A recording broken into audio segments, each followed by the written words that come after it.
Num primeiro momento, o sujeito que encontra outro sujeito, a consciência de si que encontra outra consciência de si, vai tratá-la, ou pelo menos tentar colocá-la na posição de um objeto e buscar extrair dela o reconhecimento de si mesma enquanto sujeito.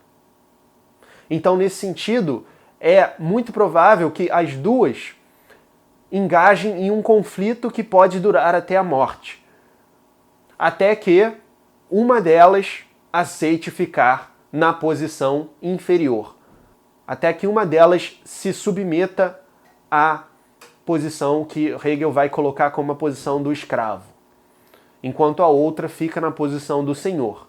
Porém, o senhor, ele está numa relação de dependência, porque ele vai determinar algo, vai conferir um trabalho para o escravo realizar, e ele vai viver numa permanente posição de imutabilidade, ao passo que o escravo vai estar se desenvolvendo, de acordo com Hegel, porque este sim está em uma relação com a natureza, com o trabalho.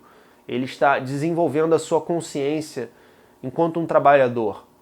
O senhor, enquanto isso, está apenas vivendo baseado na dependência do reconhecimento que o escravo tem dele próprio enquanto senhor.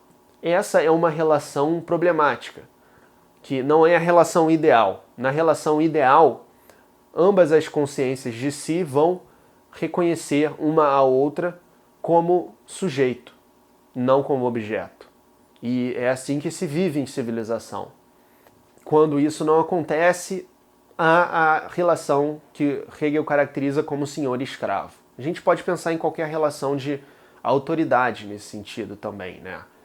Por exemplo, a relação de um pai com um filho, ou de um irmão com um irmão mais novo, ou de um chefe com seu empregado, de um professor com um aluno, né? Onde sempre que há essa diferença de posição em que uma pessoa dá trabalhos e fica baseada no seu reconhecimento garantido por parte daquela outra pessoa que vai trabalhar para ela, sendo inferior, pelo menos de um ponto de vista específico e concreto, como de um aluno que precisa entregar trabalhos, ou um filho que quer ganhar o respeito e a boa vida que os pais dão.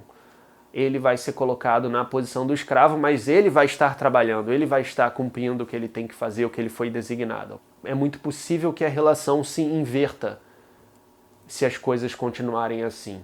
Mediante essa experiência, se põe uma pura consciência de si e uma consciência que não é puramente para si, mas para um outro.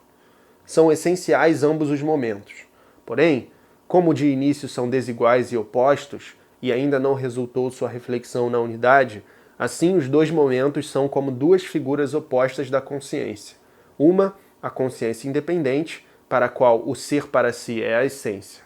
Outra, a consciência dependente, para a qual a essência é a vida, ou o ser para um outro. Uma é o senhor, outra é o escravo.